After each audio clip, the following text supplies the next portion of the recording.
तथागत बुद्ध को जब ज्ञान की प्राप्ति हुई, वहां सम्राट अशोक जी ने महाबोधि टेम्पल का निर्माण किया था। उस महाबोधि टेम्पल में, जिसमें पूरे दुनिया की बौद्धों की आस्था का जो केंद्र है, उसके अंदर वहां आधे सदस्य ब्राह्मण पंडे क्यों? आदिवासियों के भी पूर्वज, दलितों के भी पूर्वज, पिछड़ों के भी पूर्वज, और जो कन्वर्टेड रिलीजियस लोग हैं उनके भी पूर्वज, तमाम पूर्वज हमारे बौद्ध थे। यानी कि पूरा का पूरा बुद्धिस्ट विचारधारा के खिलाफ काम महाबोधि टेम्पल के अंदर हो रहा है। नमो बुद्धाय, जय भीम, जय भारत, जय संविधान, जोहार। साथियों, सबसे पहले तो मैं तमाम मीडिया बंधुओं का स्वागत करता हूं आज की इस प्रेस कॉन्फ्रेंस में। सवाल यह कि ये प्रेस कॉन्फ्रेंस हमें क्यों करनी पड़ी?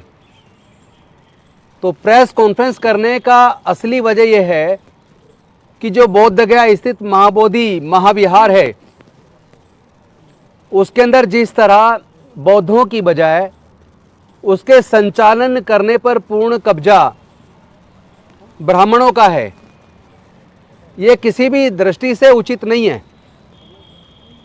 अगर इसके इतिहास में जाएं तो पता चलेगा कि आज़ादी से पहले से लंबे समय तक महाबोधि टेम्पल को पूर्णतया बौद्धों को सौंपा जाए, इसका आंदोलन चल रहा था। जिसके बाद एक कमेटी का गठन किया गया, जिसमें राजेंद्र प्रसाद, राहुल शंकरतैन वगैरह को रखा गया। उन्होंने विजिट किया, अपनी रिकमेंडेशंस दी।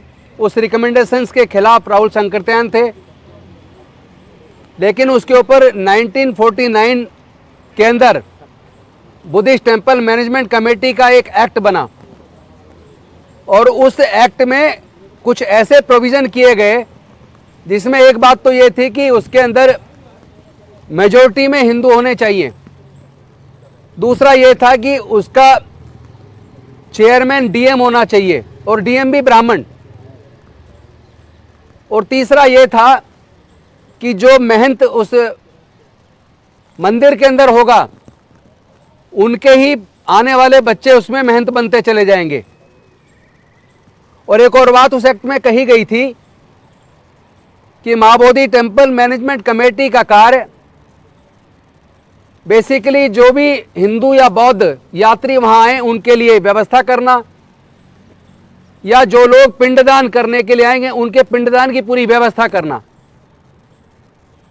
तो ये पूरा बीपी एक्ट पूरा घालमेल है। ये घालमेल क्यों है? क्योंकि उस वक्त डॉक्टर बाबा साहेब अम्बेडकर जी या देश के अंदर उत्तर भारत में बौद्ध लोग नहीं थे, केवल नॉर्थ ईस्ट में या हिमाचल और ऊपर तो कुछ लोग तिब्बती वगैरह कुछ लोग बौद्ध थे, और उनका इंटरफेरेंस उस वक्त की सरकार में नहीं था। तो जो उस वक्त की कांग्रेस और उस वक्त का जो आंदोलनकारी थे, स्वतंत्रता का जो आंदोलन चल रहा था, उस वक्त जो पार्टी थी, उस वक्त कांग्रेस आंदोलन को कर रही थी, और उस आंदोलन से जो सरकार मिलीजुली सरकार बनी, उस सरकार में जनसंघ के लोग भी थे, हिंदू महासभा के लोग भी थे, कांग्रेस के लोग भी थे, और मेजॉरिटी लोग उसमें ब्राह्मणों की मेजॉरिटी थी। और उन्होंने जो एक्ट बनाया वो एक्ट ही अपनी सुविधा के हिसाब से बना लिया। पूरा का पूरा एक्ट बौद्धों के खिलाफ है, क्योंकि बुद्धिस्ट लोगों का रिप्रेजेंटेशन उसके अंदर था ही नहीं, जो कमेटी उस एक्ट को बना रही थी। और उस संसद के अंदर भी उस वक्त बुद्धिस्ट लोगों का रिप्रेजेंटेशन नहीं था, और एक तरफा बुद्धिस्ट टेम्पल मैनेजमेंट कमेटी बना दी गई। और उसमें यह भी प्रोविजन कर दिया गया कि भले ही ये बुद्धिस्ट टेम्पल हो, लेकिन इसके अंदर मेजॉरिटी हिंदुओं की होगी। अगर कोई डिस्प्यूट अराइज होता है, अल्टीमेटली लास्ट अंतिम फैसला बिहार के मुख्यमंत्री का होगा। इसके बाद भंते सुरई ससई जी के नेतृत्व में अब से 25-30 साल पहले महाबोधि टेम्पल की मुक्ति का आंदोलन चला। उस आंदोलन के बाद केवल इतना बदलाव हुआ कि जो उसमें एक व्यवस्था थी कि डीएम हिंदू ब्राह्मण होना चाहिए, ब्राह्मण की बजाय उसमें हिंदू कर दिया कि कोई भी हिंदू जो डीएम होगा वो उसका चेयरमैन होगा। तो 4 सदस्य बौद्ध और 4 सदस्य ब्राह्मण पंडे, और डीएम उसका चेयरमैन। इस व्यवस्था में भी फिर देखिए कि जो महंत है वो भी ब्राह्मण, और जो 40 के करीब कर्मचारी हैं उसमें, उसके मैनेजमेंट को जो देखने वाले 40 के करीब कर्मचारी, उसमें भी मेजॉरिटी में ब्राह्मण। मैं पूछना चाहता हूं, किसी दूसरे धर्म के धार्मिक स्थल पर क्या मैनेजमेंट कमेटी में किसी अन्य धर्म के व्यक्ति को मैनेजमेंट कमेटी में कहीं पूरे दुनिया के अंदर कहीं रखा जाता है? अगर हम देखें, चाहे कोई चर्च हो तो चर्च के अंदर मैनेजमेंट कमेटी में केवल क्रिश्चियंस लोग होते हैं, ईसाई लोग होते हैं, कोई दूसरे धर्म का नहीं होता। इसी तरह मस्जिद के अंदर मैनेजमेंट कमेटी में केवल मुस्लिम लोग होते हैं, कोई दूसरे धर्म का नहीं होता। इसी तरह गुरुद्वारों के अंदर मैनेजमेंट कमेटी में केवल सिख होते हैं, कोई दूसरे धर्म का नहीं होता। इसी तरह हिंदू के मंदिरों में केवल हिंदू लोग मैनेजमेंट कमेटी में होते हैं, कोई दूसरा नहीं होता। अभी जो आपने देखा होगा साकेत नगरी, जिसको आज अयोध्या कहते हैं, वहां जो खुदाई हुई थी सारे अवशेष बुद्ध के निकले थे। लेकिन जब वहां बाबरी मस्जिद को तोड़कर राम मंदिर का निर्माण हुआ, वहां भी जो मैनेजमेंट कमेटी बनी उसमें भी किसी अन्य धर्म का व्यक्ति नहीं है। इसका मतलब यह तो स्पष्ट है कि महाबोधि टेम्पल को छोड़कर देश के अंदर जितने भी धर्मों के धार्मिक स्थल हैं, वहां उनके संचालन में उस धर्म से अलग किसी दूसरे धर्म के लोग मैनेजमेंट कमेटी में नहीं है। अगर पूरे देश में किसी दूसरे धर्म के धार्मिक स्थल में किसी अन्य धर्म का व्यक्ति मैनेजमेंट कमेटी में नहीं है, तो केवल महाबोधि टेम्पल में क्यों? और उसमें भी बहुमत में केवल ब्राह्मण लोग क्यों? और उस महाबोधि टेम्पल में जिस विचारधारा के खिलाफ बुद्ध ने, जिस अंधविश्वास पाखंडवाद के खिलाफ पूरा का पूरा मार्गदर्शन किया है, तथागत बुद्ध की अगर फिलोसफी को पढ़ें, उनके सिद्धांतों को पढ़ें, तो उसमें कहीं भी आत्मा परमात्मा या पिंडदान करने के लिए, चमत्कार के लिए कोई स्थान नहीं है, अंधविश्वास पाखंडवाद के लिए कोई स्थान नहीं है। लेकिन तथागत बुद्ध को जब ज्ञान की प्राप्ति हुई, वहां सम्राट अशोक जी ने महाबोधि टेम्पल का निर्माण किया था। उस महाबोधि टेम्पल में, जिसमें पूरे दुनिया की बौद्धों की आस्था का जो केंद्र है, उसके अंदर वहां आधे सदस्य ब्राह्मण पंडे क्यों? उसके अंदर 40 के करीब जो कर्मचारी हैं उसमें मेजॉरिटी में ब्राह्मण क्यों? उसके अंदर पिंडदान की गतिविधि क्यों? उस एक्ट के अंदर विशेष व्यवस्था क्यों की गई कि अगर कोई यात्री हिंदू या बौद्ध आते तो उनकी व्यवस्था करना मैनेजमेंट कमेटी का काम है, और पिंडदान करवाने जो लोग आते हैं तो उनकी भी व्यवस्था, पिंडदान की व्यवस्था करवाने का काम भी मैनेजमेंट कमेटी करेगी। यानी कि पूरा का पूरा बुद्धिस्ट विचारधारा के खिलाफ काम महाबोधि टेम्पल के अंदर हो रहा है। क्या देश की सरकार को या राज्य सरकार को ये दिख नहीं रहा है? मैं पूछना चाहता हूं, अगर राम मंदिर के अंदर जाके क्या उसके प्रांगण में कहीं दूर से दूर तक, मंदिर के अंदर तो छोड़िए, उसके प्रांगण में भी क्या किसी मुस्लिम को वहां पर क्या प्रेयर करने की इजाजत मिल सकती है? उसको नमाज पढ़ने की इजाजत मिल सकती है क्या? क्या क्रिश्चियन को, किसी को इसी तरह के किसी हिंदू मंदिर के अंदर पूजा अर्चना करने का अपना, उसको क्या मौका मिल सकता है? क्या किसी चर्च के अंदर या किसी मस्जिद के अंदर पूजा करने का किसी दूसरे धर्म के लोगों को मौका मिल सकता है? कहीं भी नहीं मिल सकता। तो महाबोधि टेम्पल में ऐसा क्यों?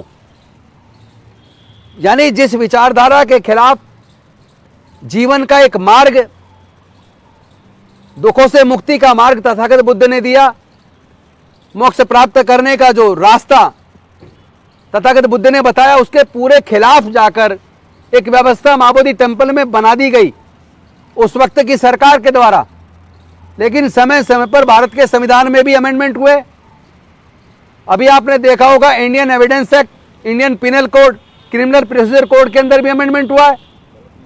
अगर बाकी कानूनों में समय के हिसाब से, जरूरत के हिसाब से अमेंडमेंट हो सकता है, या ऐसे अनेकों कानूनों को रद्द भी किया गया है इस सरकार के द्वारा, तो मैं पूछना चाहता हूं कि केंद्र की सरकार से भी और बिहार की सरकार से भी, विशेष रूप से नीतीश कुमार जी से, कि इस एक्ट को रिपील करने की डिमांड वर्षों से चल रही है कि इस बीटी एक्ट 1949 एक्ट को रद्द किया जाए और इसके स्थान पर दूसरा एक्ट लाया जाए, जिससे यहां अंधविश्वास पाखंडवाद वाली सारी गतिविधियों को बैन लगाया जाए, इसका पूर्ण संचालन बौद्धों को सौंपा जाए, और उसमें ब्राह्मणों का कोई इंटरफेरेंस या मैनेजमेंट कमेटी में सदस्यता नहीं होनी चाहिए। इन्हीं मांगों को लेकर हम लोग लगातार पिछले 12 तारीख से हमारे लोग भूख हड़ताल पर हैं।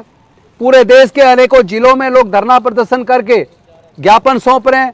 अभी 6 तारीख को भी फिर से प्रदर्शन है, फिर पूरे देश में 12 तारीख को प्रदर्शन है। और हम लोग भी आज यहाँ से जा रहे हैं बोध गया, कल सुबह पहुंचेंगे 9:30 बजे। और जाने के बाद वहाँ जो हमारे साथी या हमारे बौद्ध भिक्षु जो भूख हड़ताल पे बैठे हैं हम उनसे मिलेंगे और उनसे मिलके इसकी आगे की रूपरेखा, यानी केवल ये धरने प्रदर्शन तक सीमित ना हो, बल्कि इसके लिए क्या नीति बनाई जाए जिससे कि सरकार को इस बात का एहसास दिलाया जा सके कि ये आपकी जिम्मेदारी है। आप तुरंत बीटी एक्ट को रिपील कीजिए और नए एक्ट बनाने का प्रॉमिस कीजिए, अन्यथा ये मुद्दा भारत का नहीं पूरे दुनिया का मुद्दा पहले से बन चुका है।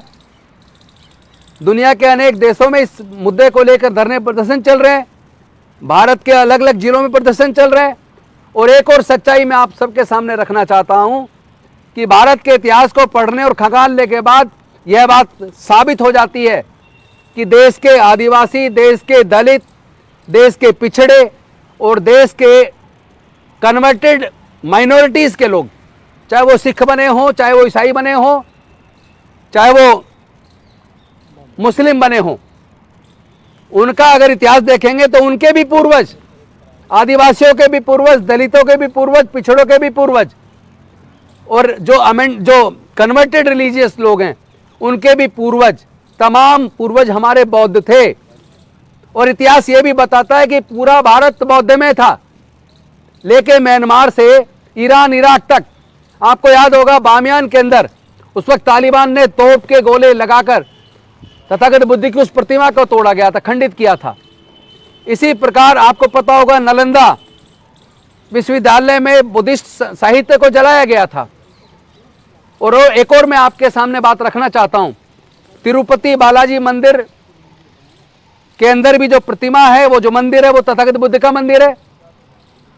और इसके साथ साथ जो उड़ीसा के अंदर जगन्नाथ जी का मंदिर है, वो मंदिर तथागत बुद्ध का मंदिर है। यहाँ तक कि वहाँ तो उसके बारे में स्वामी विवेकानंद जी ने जो लिटरेचर लिखा है, उसके अंदर खुद स्वामी विवेकानंद जी ने इस बात को स्वीकार किया है कि उड़ीसा के जगन्नाथपुरी मंदिर सहित अनेकों बौद्ध मंदिरों को कब्जा करके हिंदुओं ने उसको हिंदू मंदिर के रूप में कन्वर्ट किया है।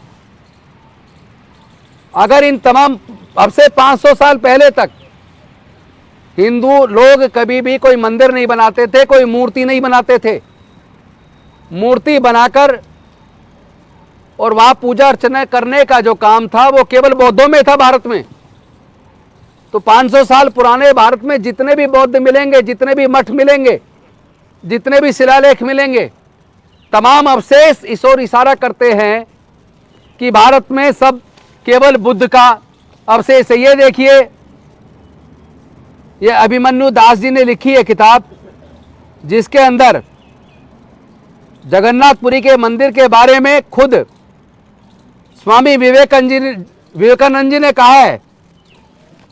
ये वो किताब है, मैं उसका रेफरेंस दे रहा हूं, जो जगन्नाथपुरी के मंदिर के अंदर भी वहां उसके मैनेजमेंट ने भी कहा रखी हुई है। वहां कोई भी इस किताब को निकाल के पढ़ सकता है, कोई भी स्वामी विवेकानंद जी के खुद के लिटरेचर को पढ़ सकता है, तो सबको पता चलेगा जगन्नाथपुरी का मंदिर, तिरुपति बालाजी मंदिर सहित अनेकों बौद्ध मंदिरों को कब्जा करके हिंदू मंदिर के रूप में कन्वर्ट किया। उसमें श्रृंगार लगाकर, टीका लगाकर, वस्त्र पहनाकर, आभूषण पहनाकर तथागत बुद्ध की प्रतिमा को एक तरीके से किसी देवी देवता के रूप में प्रस्तुत करने का काम किया है।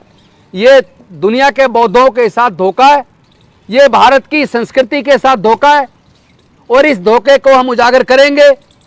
सरकार को चाहिए, बिहार सरकार तुरंत इस पे एक्शन ले। आदरणीय नीतीश जी तुरंत एक आश्वासन दें कि वो इस एक्ट को रिपील करेंगे और Buddhist management committee, Buddhist temple management committee के लिए नया एक्ट बनाएंगे।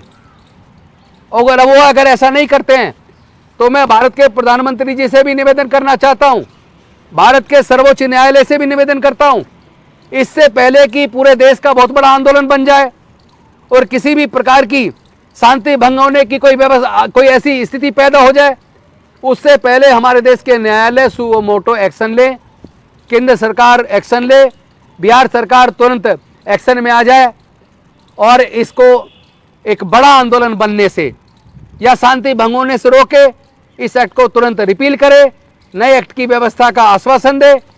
अन्यथा ये समझ लें कि देश के तमाम दलित, आदिवासी, पिछड़े और कन्वर्टेड जो रिलीजियस माइनॉरिटीज़ हैं, वो सब लोग इस बात को धीरे धीरे जान रहे हैं कि उनके पूर्वज बौद्ध थे। इसका मतलब भारत में 90% से ज़्यादा लोग बौद्ध थे और वो सारे एकजुट होकर पूरे देश के अंदर इसको एक बहुत बड़ा आंदोलन बनाने वाले हैं। और मेरा जाने का भी एक प्रोविज़न है, ना केवल मैं खुद बल्कि हमारे CS भंडारी जी जो बुद्धिस्ट सोसाइटी ऑफ इंडिया के दिल्ली के अध्यक्ष हैं, इधर सूरज मंडल जी जो संविधान बचाओ संघर्ष समिति को देखते हैं, एडवोकेट बलराज मलिक जी जो सुप्रीम कोर्ट में मेरे साथी एडवोकेट हैं, भंते जी, सुमेधो जी, और साथ में हमारे मिशन जय भीम के राष्ट्रीय अध्यक्ष BP निगम जी, मौर्य जी, श्यामलाल जी, हम लोग पूरे देश के अंदर अलग अलग राज्यों में जाकर, चूंकि हमारे अनेकों साथी डॉक्टर विलास खैरात जी अभी महाराष्ट्र के अंदर हैं, इसी तरह अलग अलग राज्यों में हम लोग जा रहे हैं। उधर आकाश लामा जी बैठे लेके सबको नेतृत्व कर रहे हैं। तो पूरा एक सामूहिक नेतृत्व है जिसके अंदर महाबोधि महाविहार मुक्ति आंदोलन के लिए जो एक समिति बनी है, उसमें देश के तमाम सामाजिक संगठन, तमाम रिलीजियस संगठन, SC/ST OBC के संगठन, सब लोग एकजुट होकर इसको राष्ट्रीय आंदोलन बनाने के लिए लग गए। पूरे देश के अलग अलग राज्यों में हमारी टीम जा रही है और सब लोग मिलके इस आंदोलन को इतना बड़ा करने वाले हैं। मैं चाहता हूं कि केंद्र सरकार पहल करे, बिहार की सरकार नीतीश जी के नेतृत्व में पहल करके इस BT एक्ट को तुरंत रिपील करे और नए एक्ट बनाने का आश्वासन दे। अन्यथा ये भारत का अब तक का सबसे बड़ा आंदोलन होने वाला है। और फिर ये आंदोलन केवल महाबोधि टेम्पल की मुक्ति तक सीमित नहीं रहेगा। उसके बाद तो जितने भी तथागत बुद्ध से संबंधित मंदिर मठ हुए हैं पूरे देश के अंदर, जहां जहां उन्होंने कब्जा करके उसको दूसरे मंदिर के रूप में तब्दील किया है, फिर उस लड़ाई को, उनको भी मुक्त कराने की लड़ाई को लड़ा जाएगा। क्योंकि साकेत के अंदर, अयोध्या के अंदर जो खुदाई में निकले अवशेष सारे बुद्ध के निकले, मथुरा के अंदर जो अवशेष निकले सारे बुद्ध के निकले। देश के अंदर 2000 के आसपास गुफाएं हैं, उनमें से 99% गुफाओं के अंदर जो अवशेष हैं, मूर्तियां, वो तथागत बुद्ध की हैं। जितने भी शिलालेख निकले पूरे देश में तथागत बुद्ध के हैं। तो अब समझ लीजिए, सरकार से निवेदन कर रहे हैं, माननीय सर्वोच्च न्यायालय से भी निवेदन कर रहे हैं, इस विषय की गंभीरता को समझिए। अभी तो यह मुद्दा केवल महाबोधि टेम्पल महाविहार की मुक्ति तक सीमित है। अगर आप लोग इस पे कार्रवाई नहीं करते हैं तो हम इसको राष्ट्रीय आंदोलन भी बनाएंगे और तथागत बुद्ध से संबंधित जितने भी महाविहारों के ऊपर कब्जे करके मंदिर के रूप में परिवर्तित किया गया है, उसको भी मुक्त कराने का आंदोलन बनाया जाएगा। अब आपको तय करना है, आप यही समस्या का समाधान करना चाहते हैं या इस छोटी बीमारी को कैंसर के रूप में आप विकसित करना चाहते हैं। मैं आपको एक ये बता देना चाहता हूं, in the 7th volume of complete works of Swami Vivekanand, it is mentioned that Jagannath Puri was a Buddhist center which was converted to Hindu temple under the sway of the Vaishnavas. What Hindus think about this? तो ये उनके खुद के volume 7 के अंदर है। कोई भी इसको जांच सकता है, चाहे कोर्ट जांच ले, चाहे सरकार जांच ले, चाहे वो लोग जो लोग अवैध कब्जा करे बैठे हैं हमारे सारे मंदिरों पर, वो भी इसकी जांच पड़ताल कर सकते हैं। और इसके साथ साथ मैं तमाम देश के लोगों से निवेदन करता हूं, तमाम अम्बेडकरवादी बुद्धिस्ट लोगों से, तमाम दलित पिछड़ों से, जो लोग इस बात को मानते हैं कि हमारे पूर्वज बौद्ध थे, वो अपने अपने जिले से चिट्ठियां लिखकर राष्ट्रपति जी को भी और प्रधानमंत्री जी को भी, नीतीश कुमार जी को भी और वहाँ के DM को भी आप चिट्ठी लिख के अवगत कराएं और उनसे डिमांड करें कि तुरंत यहाँ से ब्राह्मणों को बाहर किया जाए, इस एक्ट को रिपील किया जाए।